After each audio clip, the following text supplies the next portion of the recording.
Okay guys, just finished the challenge. I think we hit it in under 5 minutes. Not sure, we'll have to wait for the final time there. We just wanted to go over the details here of the sawhorse. Really 3 steps in this process. It's get the material. Here we've used off-cut material, so most of the stuff is about 4 or 5 feet. We've set this height to work out for all of our cuts. We're at 3 feet. Super simple. So I cut 8 pieces to start at 3 feet.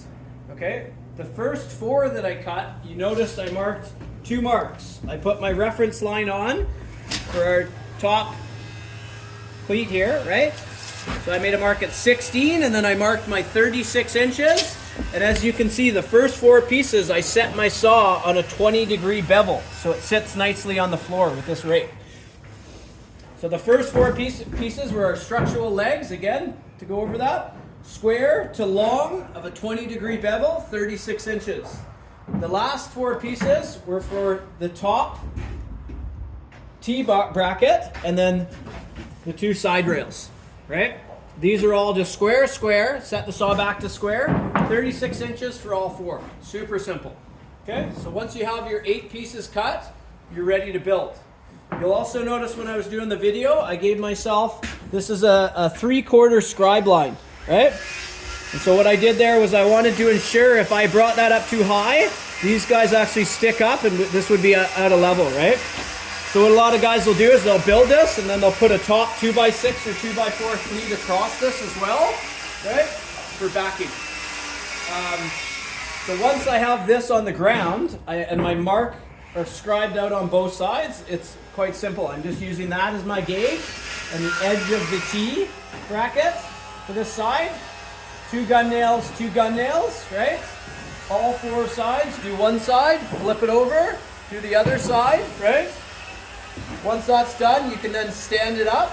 You want to quickly just make sure that it's sitting somewhat level on each side, right? So it's not wobbling. And then that's when you're going to nail these struts on, right? So we've got our 16-inch reference lines. You're literally just flushing this edge up, nail this side, tack it, flush this side up here, tack it, finish the nails off, add 2 more nails, rinse and repeat on the other side, okay? So once that's done, you've got most of this all set.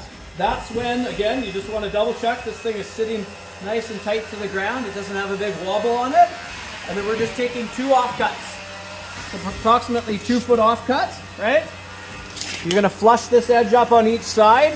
You're going to scribe that. You're going to scribe that. You're going to cut one, and you're going to trace another one for the other side. Once that's done, you're going to basically just, again, cut, bring it back over, tack, tack, tack, tack, right? If you're worried about this, if this sawhorse is going to be used for planks, scaffold of any sort, if you're worried about standing on it, using it as a step, make sure you take some 3-inch screws and just add some 3-inch screws to all of these connections, right? That'll stiffen that right up, and you're not relying on gun nails. Other than that, that's basically the steps, right? Once you have the plan in place, it's a matter of just getting after it, okay?